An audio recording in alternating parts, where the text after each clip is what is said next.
Urbana is out in farm country, north and west from Columbus, and it is a town rich in historic architecture. The Scioto Street Historic District, when you come in from the east, is full of great architecture. The downtown is really intact around a square with a statue. It is a really nice town, but it has some historical associations that are pretty interesting. This is Johnny Appleseed country, and we're going to learn something about Johnny today, things I don't even know, and I'm looking forward to this visit.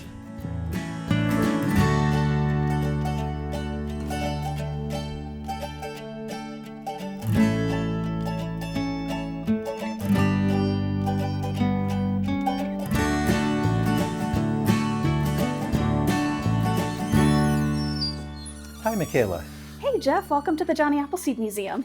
Well, thanks so much. And you are in an incredible house. I had no idea this was here. Tell me about the building we're in. This building is known locally as Brown Hall, but originally it was a private home.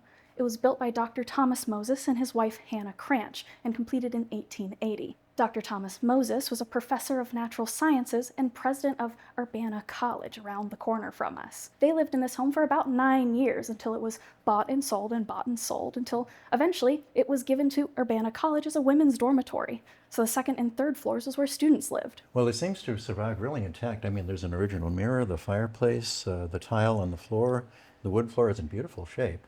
Well, thank you. It's taken a lot of work to keep it that way, but we're very proud of it. Places like this take a lot of loving care. But we're at the Johnny Appleseed Museum, so tell me about that. Yeah, of course. Follow me to the next room. Okay.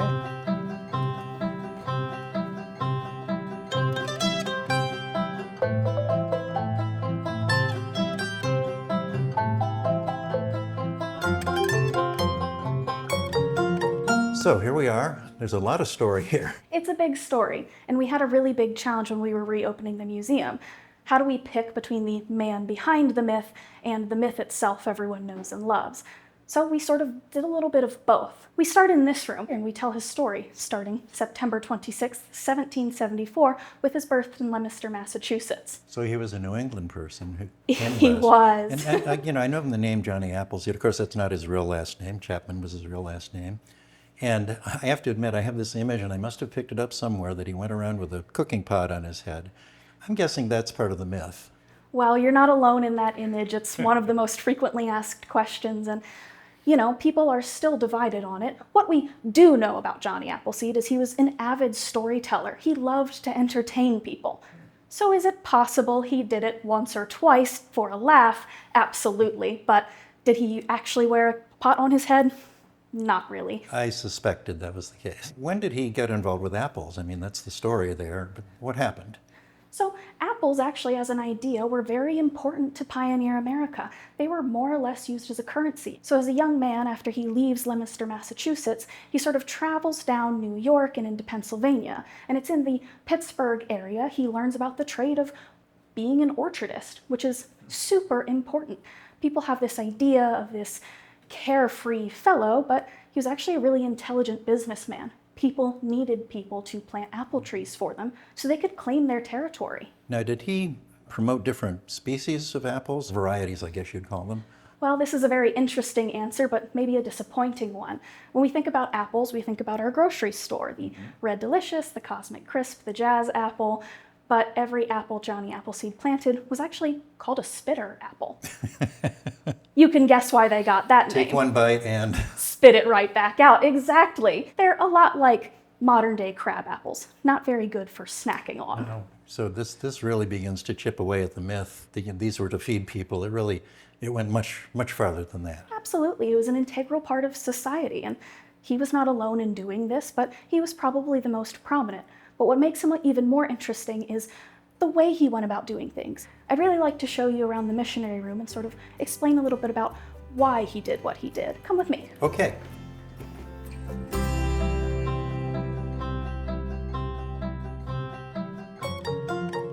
Here's why I wanted to bring you into this room. This is Johnny Appleseed's Bible. Wow.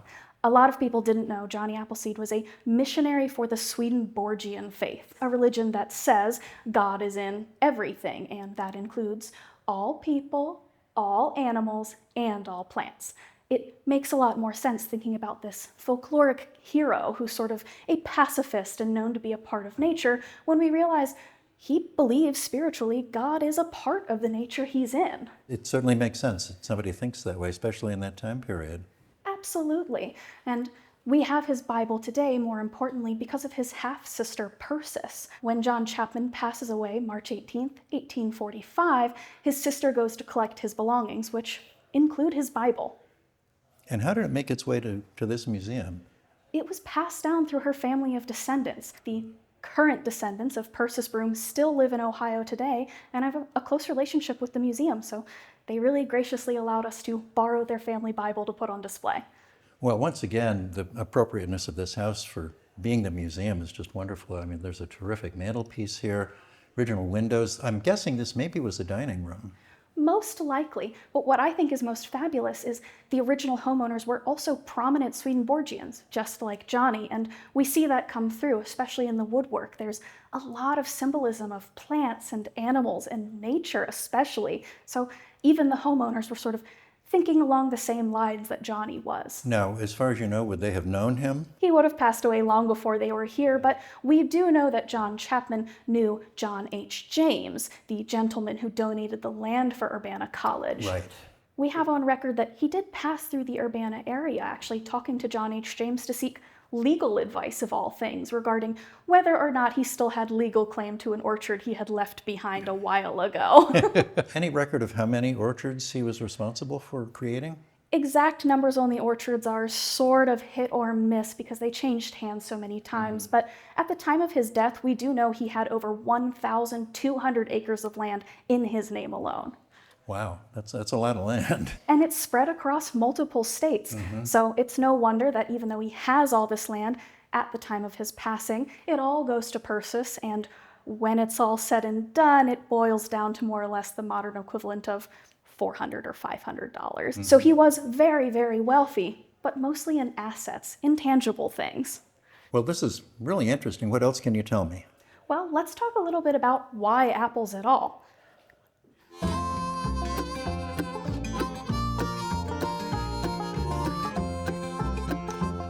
Aha, here's the business end of it. Yes, maybe a little less fun, but just as important. Absolutely.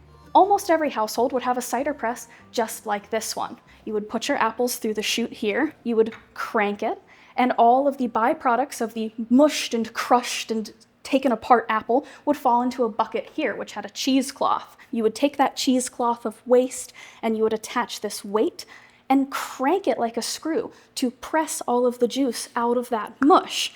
And then the juice would run out of the bottom where it could be capped and kept until it became alcoholic. Okay, so it was a two-step process. You didn't squash the apples for juice. You ground them up first to kind of a pulp, and the pulp is what you compress to create a liquid to drain out the liquid. Exactly. Okay. And that pulp was called pumice. And that's where Johnny Appleseed actually gets his first seeds for his first orchards, was the pumice of the Metzgerville cider press in Pennsylvania. No one else was using it, so he found a way to make use out of it. So the seeds were small enough that they survived that compression process and that straining process. Yeah, absolutely. You could pick them out, you could wash them off, and take them to plant. Boy, I'm learning more and more about the whole process. And Johnny Appleseed was a really interesting guy. We appreciate the man and the myth because without Johnny Appleseed, the character, we wouldn't remember John Chapman, and without John Chapman, we wouldn't have Johnny Appleseed. So we have to celebrate both and sort of take the good, leave the rest, and move on. And just as long as people learn something when they leave, then we've done our job. Well, you've done such a great job taking care of Johnny's legacy, dealing with both myth and fact, blending them together, making a real learning process. Oh, well, thank you. I'd really like to show you, if you've got the time, some of his legacy that continues today. Oh, I'd like to see that too. Sure, come on.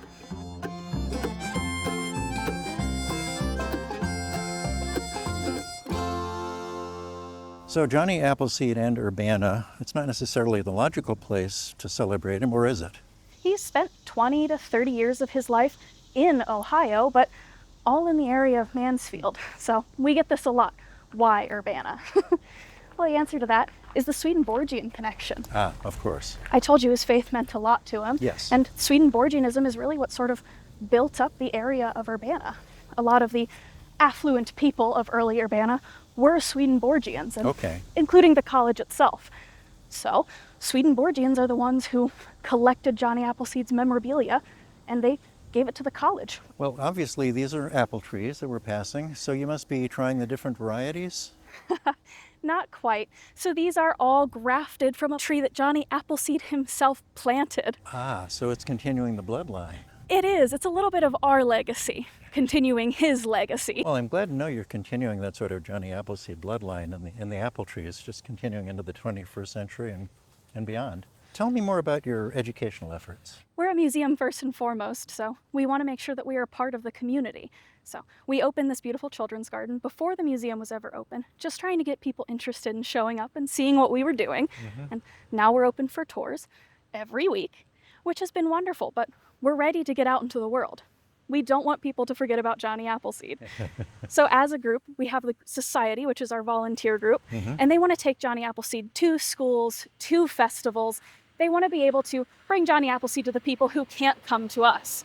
So as a museum, we're really focused on building up educational materials, especially, and getting them into the hands of teachers and in classrooms. So we cater a lot to young kids, school-age kids, homeschool groups, but Great. we also see people of all ages who just want to learn more or remember that character they learned about when they were in school. Well, I love how you've taken a really important house and sort of woven it into the history of course, of Urbana, but Johnny Appleseed as well, because there are real connections here. Thank you so much for a wonderful tour, Oh, thank you. and best for the future. Oh, thanks for saying that.